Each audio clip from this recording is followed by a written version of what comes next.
राधे कृष्ण दोस्तों। संसार में बहुत नाना प्रकार के क्लेश है। कोई मानसिक दौर से तो कोई आर्थिक दौर से गुजर ही रहा है।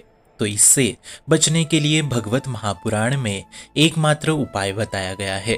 वो ये कि समस्त क्लेश का एकमात्र उपाय ये है कि प्रभु श्री कृष्ण की शरण में हो जाना। मन से, वचन से, कर्म शरण तथा हमारे वाणी में भगवत चर्चा से, भगवन नाम से, हमारे कर्म में चाहे वो गृहस्थ हो या विरक्त हो, और भगवत प्रसन्नता के लिए शास्त्र सिद्धांतों का पालन करके हमें इस प्रकार शरणागत होना है।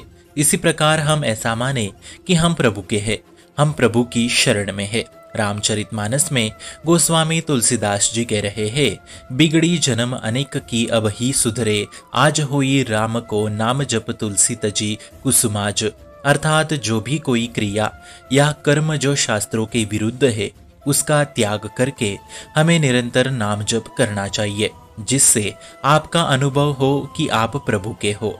इससे शरणागति होती है, फिर इसी से सारी बात बन जाएगी।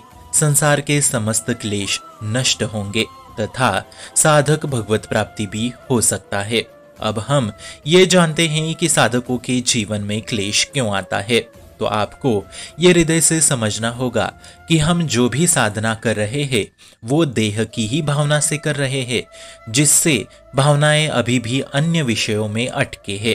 फिर हमें ऐसा लगता है कि बहुत समय से शरण में है, फिर भी कुछ नहीं हो रहा। तुलसीदास जी कहते हैं, संसार का क्लेश उसे व्यापता है जो भगवत विमुख है, और जो भगवत सम्मुख है उसके लिए संसार है ही नहीं, उसके लिए सर्वत्र प्रभु है। इसके लिए तो क्लेश है ही नहीं। शरण सो अनन्य गत जाके असमत नाटरे हनुमंत, मैं सेवक स चराचर रूप स्वामी भगवंत। अर्थात जो शरणागत है उसके लिए क्लेश है ही नहीं। इसलिए अपनी भावनाओं को शरीर देह से हटाकर प्रभु में लगाना होगा, तभी शरणागति होगी। ठीक से समझे मित्रों, जब तक भावनाएं प्रभु में नहीं लगेगी तब तक क्लेश आते रहेंगे। अब भावनाओं को प्रभु में लगाने के लिए प्रभु की ही कल्पना करते रहे, जिसे हम इमेजिनेशन कहते हैं। कल्पना करें कि आप प्रभु की सेवा में हो, वगैरह वगैरह। इससे भावनाओं को प्रभु में ही झुकाना है, और जब भावनाएं प्रभु में लगते हैं तब समस्त क्लेश नाश हो जाते हैं। इस प्रकार से शरणागति होती है। तो अभी हम शरणागति में नहीं हैं, इसलिए हम क्लेशों में फंसे हुए हैं। तो शरणागति के लिए कल्पना करें तथा खूब प्रभु की लीला सुने।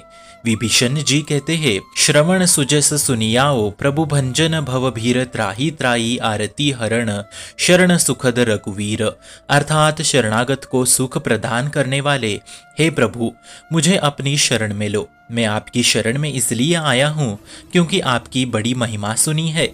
इसलिए मित्रों, खूब भगवत लीलाओं का श्रवण करे, खूब नाम जप करे, हृदय से स्वीकार करे कि मैं प्रभु का हूँ। फिर देखना इससे सारी बात बन जाएगी नहीं, बल्कि बन गई है। क्योंकि गोस्वामी तुलसीदास जी कह रहे हैं कि तुम ऐसा अनुभव करो कि तुम प्रभु के ही हो, और अगर अनुभव नहीं हो रहा तो शास्त्र विरुद्ध आचरणों को सुधारो, और फिर देखो उपासकों के जीवन में क्लेश शब्द ही नहीं है। बड़ी सी बड़ी समस्या भी उसको आनंद देती है, क्योंकि वो समझता है कि प्रभु उसके लिए जो करेंगे वो मंगलता हेतु ही करेंगे, या उसके बुरे कर्मों को मिटाने के लिए समस्या दे रहे होंगे। इसलिए निश्चिंत हो जाइए और लीला श्रवण भजन नाम जप करिए। इससे समस्त क्लेश नष्ट होते हैं। शुभम भवतु कल्याणमोस्तु। भक्ति का प्रसार करने हेतु इस चैनल को अपने मित्र और परिवार संग शेयर जरूर करें, और भक्ति दृढ़ करने हेतु इस चैनल को सब्सक्राइब करना ना भूले। राधे राधे।